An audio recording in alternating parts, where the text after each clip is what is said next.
Hello there, I am Jedi Jack Penguin, and welcome back to another LEGO Star Wars review. So today I'm really excited to be taking a look at set number 75333, Obi-Wan Kenobi's Jedi Starfighter. This set includes 282 pieces retailing for $29.99 when it released August 1st of 2022. Now, quick thing to note before we start is that this set will be affected by the $5 price increase. When this set will be affected, I'm not 100% sure. I actually paid $30 for this at my local LEGO store instead of $35. I'm not sure if that price increase is not for North America or not, but from what I heard, this set should be $35, but I paid $30 for it. Just quick note on that. Getting right into the box art, another small complaint that I have is that we have Darth Vader and this dark blue stripe, and it just doesn't fit with the episode 2 stuff that I would like to have seen here. I just wish that they could have made something special for episode 2 or just for prequels in general instead of giving us the Clone Wars banner like you're gonna see on the ATTE set. I also have to bring up how much I love this background here of Kamino. I really love how that turned out, and just the mixing of the red and white with the darker background works very well for this particular set. From the very back, you get another shot of Kamino, along with your minifigures interacting and another angle of the ship. And we also happen to get push tabs for the set, which is a little annoying, but it is what it is. Included in the box, you get 3 numbered bags in addition to your stickers and instruction manual.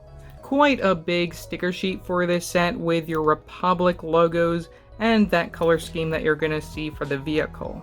As for the instructions, we have this very ugly render from the front featuring the style that you're going to see into the foreseeable future. From the back you have your Win Robot, piece count for 2 pages there, leading into an advertisement featuring all of the sets for this summer wave, which you guys can expect reviews for the Inquisitor Scythe, as well as the ATTE. Out of the rest of these, I do plan on getting the Justifier at some point, though the price I just can't justify. You see what I did there? And the rest of these I don't really care for. I haven't seen Andor yet, obviously, so I don't really care for that at the moment. 4+ set is just too expensive, and I never got into the Jedi Fallen Order video game.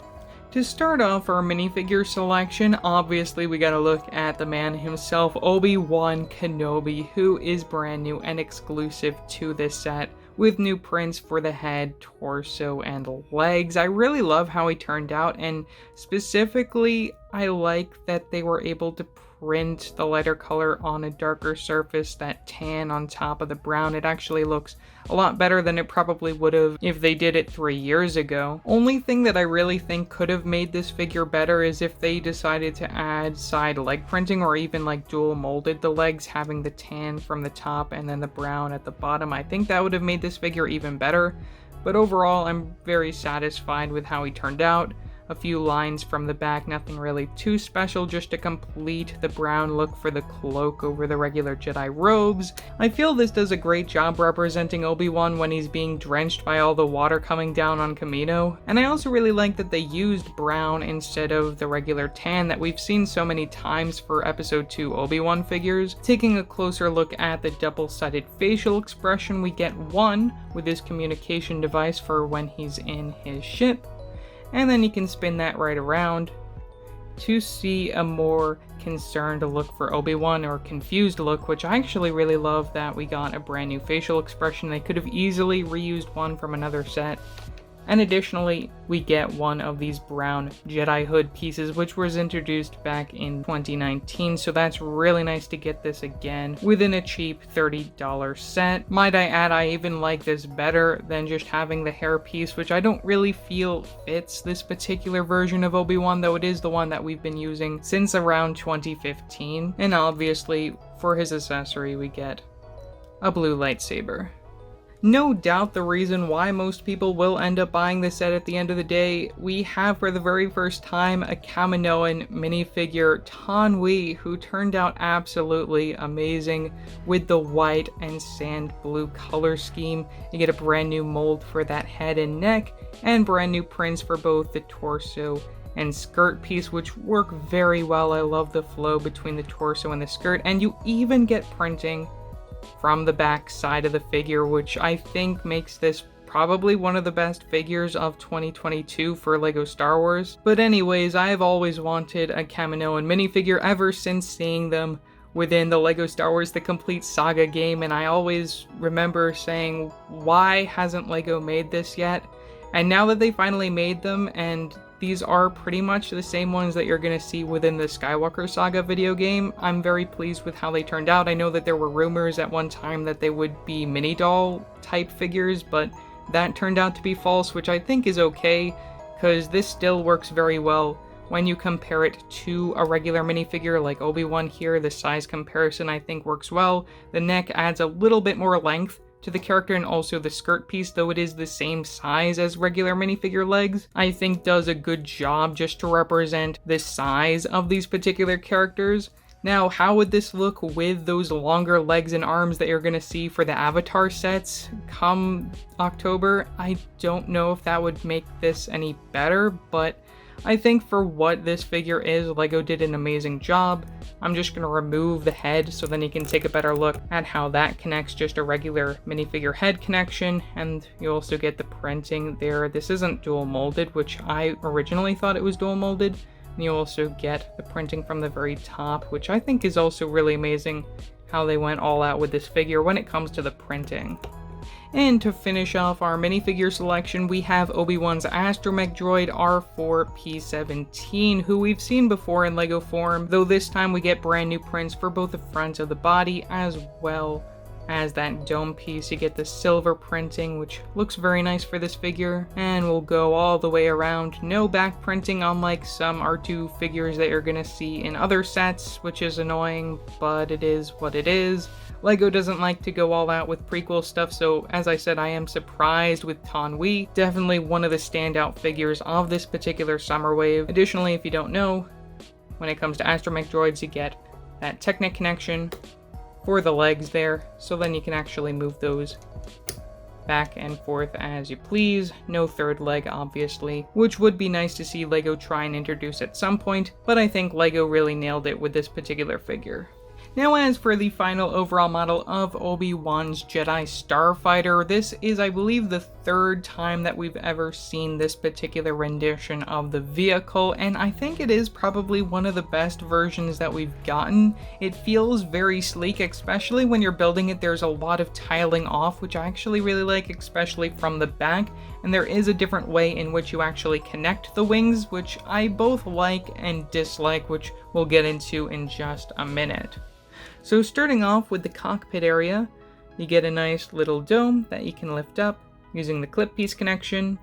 Inside you have two studs to set your minifigure, as well as a backrest, which I actually really like that inclusion.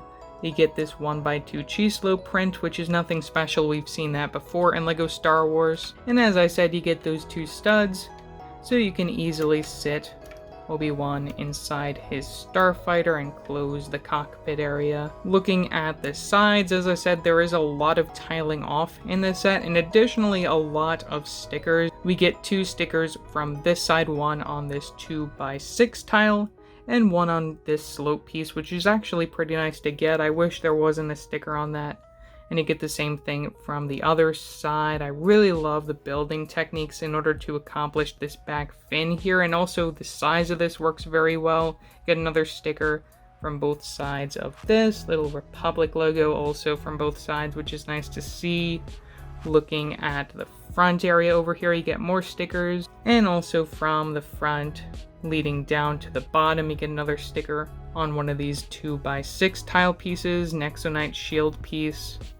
And now we get to the wings. Even though it is a new connection that works very well, I don't like these gaps. These gaps are really the thing that bother me the most within this particular set. Other than, I guess, the stud shooters, which LEGO loves to include these. These are the newer style ones, which shoot sideways. All you gotta do is press down, and it goes out into the distance, never to be found again. You happen to get two extras. so you can easily reload it, and all you gotta do is press down in order to shoot it off. Another neat feature from this side of the wing is the fact that we get this little radar dish thingy, this communication dish, which Obi-Wan uses on Geonosis in order to contact the Jedi Temple. That I think is a really nice inclusion, and definitely something that I wasn't expecting to see within the set. You might also notice we happen to get one of these spinny plates here for our Astromech Droid of R4. In order to put him there, all you gotta do is remove his head and plop it on the spinny plate, and that allows it to spin in a 360 direction. He can look at Obi-Wan and turn from side to side. Now, where does the rest of his body go?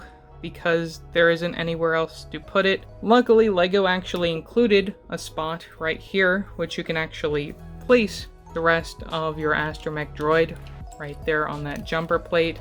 Additionally, you can actually place the head back there and just pretend that this is one of those Clone Wars style ships, because I know that they used to do that back in the day where the Astromech Droid was in front of them. So that I think is a really neat feature, that you can interchange this between the one that you see in Episode 2 as well as in the Clone Wars. Moving to the other wing, I'm going to talk a little bit more about the build-up here. I really love getting these triangular pieces, and also I do like that they used a lot of these smaller pieces to build up the wing, even though I know a lot of people don't like that because it brought up the piece count using a lot more of these smaller pieces to build up these wings. I think the reason why they did this was so then the bigger dark red pieces wouldn't break after long use, because that is something that happens with dark red and brown and dark green and all sorts of colors like that. A lot of the darker colors break very easily after a long time, so using a lot more of these smaller pieces, I guess they're a lot less liable to break, or at least that's what I'm thinking. We also get a few more stickers over here. We get one of the Republic logo where you would see the Astromech Droid from the other side, and we also get them on these 1x3 tiles just for some extra details. Another really cool piece that I love seeing in this set are these smaller triangular plate pieces. You get them in both white as well as this lime green, which only comes in one other set as of 2022, so those are pretty nice to see. Moving down here, you can see the engines where you get some of that translucent yellow, some upside down building from the bottom of the fin. I really love this placement right there just to continue that really nice sleekness. And when we reach the bottom, you can see we have an extra support as well as one piece of landing gear compared to the other Starfighter builds that we've gotten in the past, where you would see some more landing gear from the bottom sides over here. We only get the one from the front, which you can also fold up using the different type of clip piece connection. There's a look at the ship without the landing gear, and you can plop that right back up in order to have a little bit more lift to the front of the build. Now, another really cool thing that we get down here are some more clip piece connections, where it said you can store Obi-Wan's lightsaber. You get another one in case you want to put something else over there, but it is what it is. And also here is the connection for the wings, which I actually really like how they do this, using these Technic axles that run through the middle here, and also these Technic connections right here, which is also really interesting to see how they did that. But again, when it comes to the front of the build, I don't like these gaps.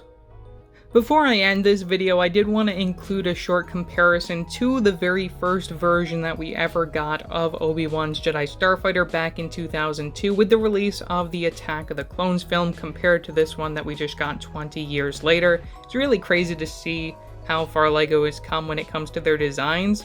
One big thing that you might notice about the 2002 version is the fact that we got a lot more of these printed parts compared to the stickers that you're going to see on the newer model. A lot more bigger pieces on the older one, a lot more smaller pieces on the newer one.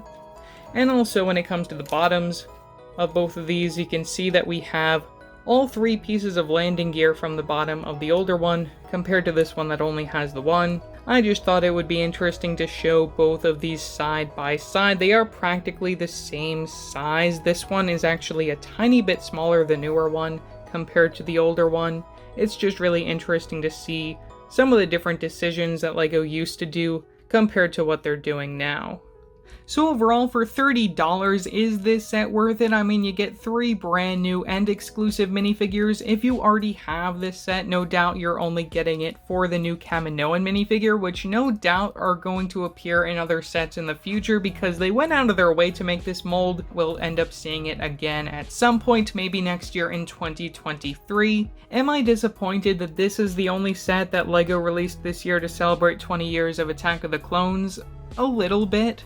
I think that there are a lot of things that people seem to want that LEGO isn't really willing to make, at least at the moment. There are so many scenes from Attack of the Clones that they haven't even made ever in LEGO form, and I would love to see them try and make a lot of these things like the Droid Factory, the Geonosis Arena, and there's even a few things that I'd love to see them remake, like the Zam Wesell Chase or even Jango Fett's Slave 1, or Jango Fett's Boba Fett's Starship. I feel there are so many more things that LEGO could be making in terms of prequel sets. I think this is a great start and will sell very well, though there has to be more. So yeah, that's pretty much all that I have to say for this video. Leave your thoughts down in the comment section below what your thoughts are on this set. Also remember to like and subscribe and hit that bell icon so every time I upload a new video. So yeah, that's it for now, and I will see you next time.